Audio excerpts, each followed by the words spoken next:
सौभाग्य की एक बात यह कि लाल सागर में समुद्र के नीचे इंटरनेट की तार कर दी। भारत तक में इंटरनेट की स्पीड कई जगह स्लो हो गई, लेकिन पब्लिक तो यह सुनकर ही हैरान हो गई कि इंटरनेट क्या केबल के जरिए आ रहा है, तार से आ रहा है।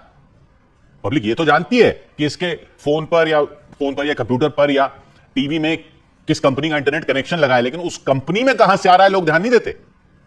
ये समुद्र के नीचे तारे बिछा रखी हैं क्या? तो इसको समझने के लिए इंटरनेट के पूरे खेल को समझना पड़ेगा। मतलब जैसे आप अपने घर में बैठे हो, अपने फोन पर स्क्रॉल कर रहे हो, कोई मजेदार वीडियो देख रहे हो या दुनिया के किसी कोने में बैठे दोस्त से चैट कर रहे हो, तो ये जो इंटरनेट के जरिए हो रहा है ये आ कहां से रहा है? कोई जादू थोड़ी है। आप अपने फोन को टच करते हो, पलक झपकते ही आपका मैसेज किसी दूसरे देश में पहुंच जाता है या कोई मूवी स्ट्रीम होने लगती है। ये सब डेटा ही तो है, लेकिन ये सारा डेटा इतनी तेजी से कैसे पहुंच जाता है? आपका वीडियो, मैसेज, ईमेल आपके फोन से हजारों मील दूर किसी और के फोन तक कैसे पहुंच जाता है? आप सोच रहे हो ये सब वाईफाई राउटर या सेल टावर से जा रहा है, वो तो ठीक है, लेकिन उससे आगे कहां जा रहा है? वहां से दूसरे देश कैसे जा रहा है?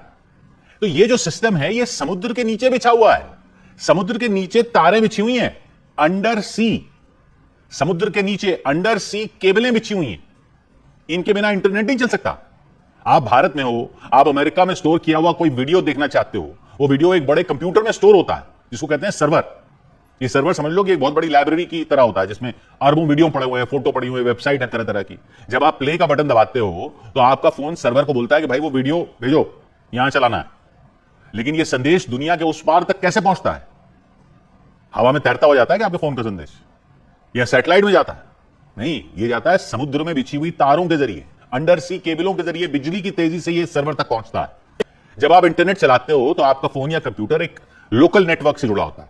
हो सकता है आपके घर में वाईफाई राउटर हो, आप मोबाइल डेटा यूज कर रहे हो, सेल टावर से आ रहा हो। ये ऐसे जैसे आपके घर के पास की छोटी सड़कें होती हैं। आपकी वो वीडियो की जो रिक्वेस्ट है पहले इन छोटी सड़कों से आपने जिस कंपनी की इंटरनेट सेवा ली हुई है वहां जाती है। अब जैसे आपने बोला फला वीडियो देखना है, तो वो वीडियो उस कंपनी के पास थोड़ी पड़ा हुआ है जो आपको इंटरनेट सेवा दे रही है। उसको तो वो वीडियो आपके फोन तक लाने के लिए उस सर्वर तक पहुंचना होता है जहां वो वीडियो स्टोर किया हुआ है, जो शायद किसी दूसरे देश में हो।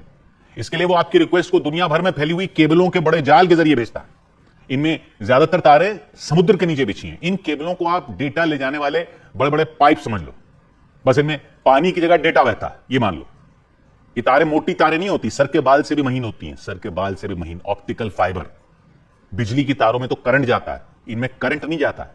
इनमें जाती है लाइट, रोशनी। रोशनी के जरिए डेटा जाता है। जैसे आप टॉर्च की रोशनी को एक लंबी ट्यूब के जरिए भेज रहे हो, तो जो भी संदेश होता है या आवाज होती है या वीडियो होता है उसको बदल देते हैं रोशनी के सिग्नल में, और रोशनी के सिग्नल भेजते हैं इन तारों के जरिए। बिजली के तारों में करंट दौड़ता है, इन ऑप्टिकल फाइबर में रोशनी के सिग्नल दौड़ते हैं। रोशनी दौड़ती है, रोशनी की स्पीड से जाती है। रोशनी लाइट की स्पीड से जाती है, तभी तो इतना जल्दी पहुंच जाती है। आप बटन दबाते हो, वीडियो देखना है, उसका बन जाता है एक लाइट सिग्नल, रोशनी का सिग्नल बन जाता है, वो दौड़ता हुआ पहुंच जाता है सर्वर तक, और सर्वर में पड़ा हुआ वीडियो भी बन जाता है एक लाइट सिग्नल, वो भी रोशनी बनकर तार से आ जाता है आपके पास, और यहां आकर फिर से रोशनी को बदल देते हैं वीडियो में, और आप देखते हो वीडियो। अब सवाल यह है कि ये केबल समुद्र में कैसे बिछाई जाती है? कोई तार को पानी में फेंक दो ऐसा थोड़ी है। खास जहाज होते हैं, इनको कहते हैं केबल लेइंग शिप्स, वो ये काम करते हैं। अब जैसे पतंग की डोर की चरखियां होती है ना, चरखी में लपेटी होती है डोर, ये जहाज बड़ी बड़ी चरखियों में केबल लेकर जाते हैं। 10-10 हजार किलोमीटर तक लंबी केबल लेकर जाते हैं, 10,000 किलोमीटर। अब समुद्र भी तो सोचिए ना कितना विशाल होता है। तो जहाज बढ़ता रहता है, चरखी खोल खोल कर तार डालता रहता है। और ये केबल जो होती है वो तो बाल से भी महीन होती है, लेकिन उसको मजबूत बनाया जाता है, स्टील और प्लास्टिक की परतों में लपेटा जाता है। पत्थर हैं, मछलियां हैं, जहाजों के लंगर हैं, उन सबसे बचना है। किनारे के पास जहां पानी गहरा, पहले गहरे से फिर किनारे के पास आता है, पानी कम गहरा होता है, वहां इनको दबा दिया जाता है ताकि ये सुरक्षित रहे। लेकिन गहरे समुद्र में बस ये समुद्र के तल पर लेटी रहती है तार, किनारे पर तो इनको अंदर दबा दिया जाता है। एक बार जब केबल बिछ जाती है तो वो जमीन पर खास स्टेशनों से जुड़ी जाती है। समुद्र के दोनों तरफ, दोनों साइड पे स्टेशन होते हैं, इनको लैंडिंग स्टेशन कहते हैं। इधर स्टेशन उधर स्टेशन, उसके बीच में तार। स्टेशन ऐसे होते हैं जैसे कोई शहर का मुख्य पोस्ट ऑफिस होता है ना, जनरल पोस्ट ऑफिस, जहां सारा इंटरनेट ट्रैफिक इकट्ठा होता है। भारत में मुंबई में, चेन्नई जैसे शहरों में लैंडिंग स्टेशन है। तो आपकी वीडियो की रिक्वेस्ट इस अंडर सी केबल के जरिए किसी दूसरे देश जैसे अमेरिका के लैंडिंग स्टेशन तक जाती है, जहां से दूसरे नेटवर्क को सौंप दिया जाता है जो इसे सर्वर तक ले जाता है। फिर वीडियो उन्हीं तारों के जरिए वापस आपके फोन तक आता है, और ये सब लाइट की स्पीड से होता है। क्योंकि लाइट में ही जा रहा है, सेकंडों में जा रहा है, रोशनी के सिग्नल जा रहे हैं। लेकिन हम इन तारों पर इतना क्यों निर्भर हैं? क्या हम सैटेलाइट का इस्तेमाल नहीं कर सकते इस काम के लिए?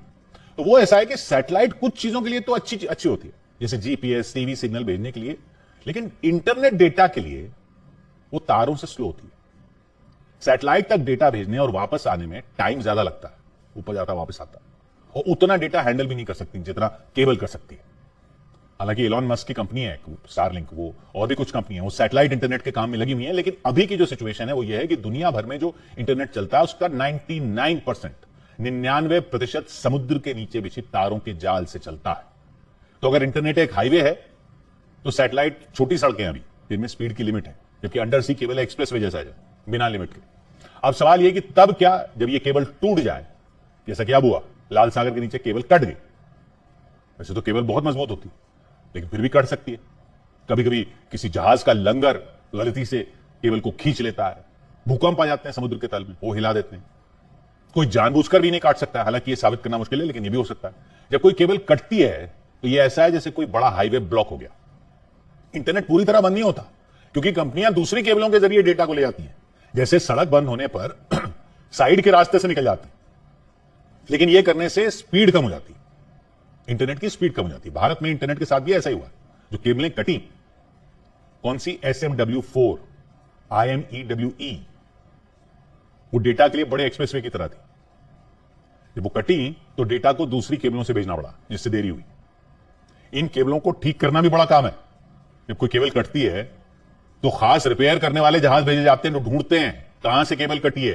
रोबोट भेज देते हैं नीचे समुद्र में, और रोबोट ढूंढते हैं केबल कहां कटी हुई है, फिर वो केबल को ऊपर खींचते हैं, उसे ठीक करते हैं, टूटी रस्सी जैसे जोड़ते हैं, और फिर वापस नीचे डालते हैं। अब इसमें हफ्तों लग सकते हैं क्योंकि समुद्र बहुत गहरा है और काम धीरे धीरे सावधानी से करना पड़ता है।